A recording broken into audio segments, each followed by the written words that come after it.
IMF এর ঋণের বোঝা টানতে গিয়ে অন্তর্বর্তীকালীন সরকার প্রায় শতাধিক পণ্য এবং সেবার উপরে তারা নতুন করে মূল্য সংযোজন কর, ভ্যাট এবং শুল্ক বাড়িয়েছে। আমরা দেখি গুঁড়া দুধ, যেটা শিশুদের এবং আমাদের অন্যান্য প্রয়োজন ব্যবহার করতে হয়, এরকম নিত্য প্রয়োজনীয় জিনিসগুলোর উপরে ভ্যাট আরোপ করা হয়েছে। মানুষ আসলে খাবে কি? মানুষের জীবনের নিরাপত্তা কোথায়, জীবিকার নিরাপত্তা কোথায়, সেটা নিয়ে আমাদের মনে প্রশ্ন তৈরি হয়েছে। আমরা সরকারের কাছে আহ্বান জানাবো, আইএমএফ যে শর্ত দিয়েছে সেই শর্তের মধ্যে আপনাদেরকে কেন বাধ্য থাকতে হবে?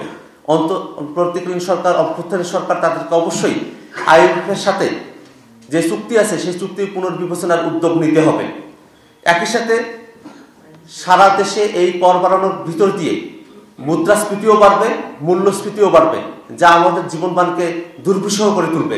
আমরা সরকারকে আহ্বান জানাই যাতে এমন কোনো পদক্ষেপ সরকার গ্রহণ না করে যার কারণে মুদ্রাস্ফীতি এবং মূল্যস্ফীতি উভয়ই বৃদ্ধি পায় এবং জনগণের জীবনে নাভিশ্বাস তৈরি হয়।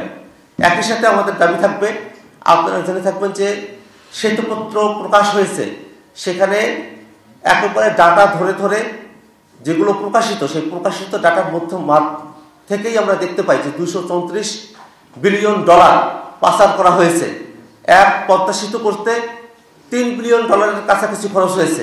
$234 বিলিয়ন দিয়ে 78টা পদ্মা সেতু করা সম্ভব হতো যদি সেই টাকাগুলো আমাদের দেশে থাকতো। আমরা সরকারকে আহ্বান জানাই, যেসব টাকা, এই $234 বিলিয়ন প্রায় 78টা পদ্মা সেতু বিদেশে পাচার করা হয়েছে, এই টাকাগুলো দেশে ফিরিয়ে নিয়ে আসা হবে এবং তার ভিতর দিয়ে জনগণের যে জীবনযাত্রার মান সেগুলো উন্নত হবে এবং জনগণকে অতিরিক্ত যে ভ্যাট শুল্ক এগুলোর বোঝা বহন করতে হবে না। ধন্যবাদ সকলকে।